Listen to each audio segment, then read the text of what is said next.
really cool on Petapixel.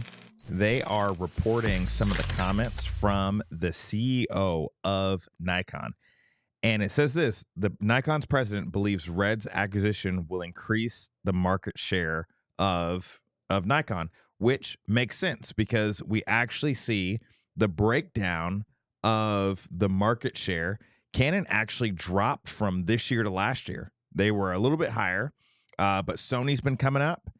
But the crazy thing is Nikon's share doubled from the year previous, which is really exciting for Nikon. Yeah. And so with that being said, one of the things that in the article that he shared that gave us a little bit more something to be excited about, because obviously they make business moves, they make money moves, and they're hoping to, to gain in market share. But it's this comment right here that gives us maybe a little insight into the future. And it says, in an interview with Nippon, Nikon's president, that guy reiterated the company's plan to improve its video technology and pointed towards the potential to increase Nikon's market share among video users and the industry at large by leveraging the technology it acquired from Red. Now, that leveraging technology it acquired sounds like we might get a little something. Yeah, so I read the entire article, and he actually did specifically speak on. Now, he was very clear to say that, like, this is going to take time. Yeah. Right? But what I thought was really interesting was that one of the leverages that he did speak on was possibly bringing, and they're working on trying to figure out how to bring that 16-bit RAW R3D to a current Nikon camera. Now, we know that there's no way that future cameras won't include some hybrid technology information shared between Nikon and Red. I mean, that's the reason why you do an acquisition like this, right? For future cameras. But what I found incredibly interesting about this story was that it wasn't just about future cameras, although there were some points on future cameras, but it was also, how can we improve our current cameras, which, as somebody who, shoots on Z8, also obviously shoot on Red as well, it was really interesting to see that, like, okay, this acquisition will benefit future systems, but it can also benefit the systems that are already in existence. Oh, yeah. Yeah, no. And I think it's like, for me, I'm just like, this camera, like with the Red RAW coming to a Nikon, like, I already look at the Z8 as a phenomenal camera. I think it punches well above its weight class when it comes to, what it can actually do. But man, to see like the possibility of that coming with R3D RAW. Now, granted, my biggest caveat / concern with this is, what does this do to the Red cameras? Because I'll be honest with you, and maybe I should work on a video for this, but like, if you look at the Z8, which is an 8K full frame, currently shoots RAW, right? Currently shoots ProRes RAW internal, H.265, obviously a phenomenal photography camera as well. You take that camera and you give it R3D. and you give it R3D RAW. Like, what are we doing now? Yeah. Like I literally start thinking, okay, are now we coming for Komodo? Are we coming for Komodo? Yeah. Where does the Komodo live? Now, granted, Komodo has its own spot in productions, right? But like, I mean, it's got the global shutter, it's got Genlock, it's got everything we need, especially for virtual productions, like using it on like big Hollywood sets. But I really do feel like those like in between semi big budgets, but really still sitting in like the more B2B, more videographer freelancers, the Z8 really could overtake the Komodo as far as use case for a lot of people, especially if they introduce R3D RAW. Now, we don't know what flavor we're talking about right now, right? Yeah. We don't know if it's HQ, MQ, LQ, or ELQ.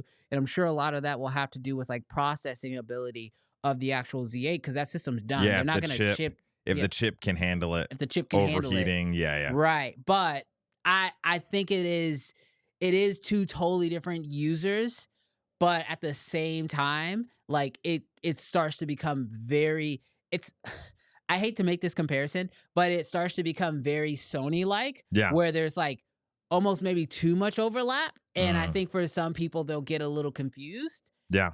But I think the price is the other big win here, I think, potentially for Nikon. Because if you start talking about like Z8 pricing, Mhm. but you're getting R3D RAW, Mhm. that could be huge. I think Red has already kind of, and maybe not even on purpose, but already kind of positioned themselves because when the Komodo came out at what was it like 6,000, the Yeah. original? Yeah. Yeah, yeah. Yeah. 6,000. When they did the reiteration of the Komodo X and bumping it up to 10K, now here's the cool part with the Z8 or even the Z9. You're now sitting at the original or even less than the original Komodo's original price point. And so I do see some potential, just because you would buy a Z8 doesn't mean you'd buy a Komodo X, but maybe in buying a Z8 and realizing the benefit of Red Raw, maybe then you step up because it's now in the ecosystem to the Komodo X. So I think that there very much is a if they made the Komodo X for $5,000, $6,000, I'd be like, no, what are you doing? Don't give it Red Raw. Like people, you're gonna like cannibalize. But with the Komodo X stepping up to $10,000, and it's not even 10,000 really, Yeah, it's clearly more than that. Yeah. But I think when you obviously like with the Komodo X, there's so many other benefits. Like Mhm. it's almost like the Komodo X is like a starting point for high end, and then kind of goes up from there. And I feel like the Z8 is kind of like the end point for like Mhm. well, I guess they technically got the Z9, but for video, I think Z9 Z8 so similar that most video shooters primarily can go for the Z8 and be totally happy with it. Mhm. And that is obviously the one thing that, when we look at what he actually said, he mentioned that they're not only are they going for market share, but if you actually read the article, it states that they are specifically going after market share for video, Mhm. which I think I think it speaks so well to our time right now, because like the truth is that when it comes to like people who are buying cameras, Mhm. I don't think anybody buys cameras more than video shooters, Oh yeah. especially in this mirrorless world. Like, Mhm. sure, there's a few people buying it for photography reasons and whatnot, but I think when it comes to trying to get market share, it's very clear that Nikon right now is focused on video, Mhm. the acquisition of red, like deciding that we're gonna even with the Z6 III, so many video features being thrown into that camera that Mhm. they are building these cameras, I think, for video shooters first. Photographers, they kind of already got that locked down. So it's like photography, like kind of second, but more so probably adjacent. Yeah. And it's like we now have a chance to really take over the market. And if they can figure out a way to help that marriage with red boost them to the next stratosphere, when we look at that chart again in, maybe 2025, 2026, I think you're going to see Nikon making a huge game up and kind of maybe taking over more slices of that pie.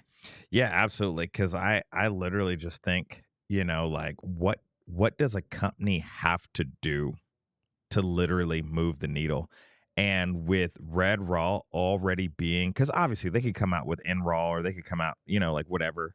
Um, and they already have in raw, right? Right. Like, Yeah. yeah. Yeah. So like they could come out with a feature that people would be used to or like maybe expect. But I think because Red Raw is a coveted sort of Standard. deal, Yeah.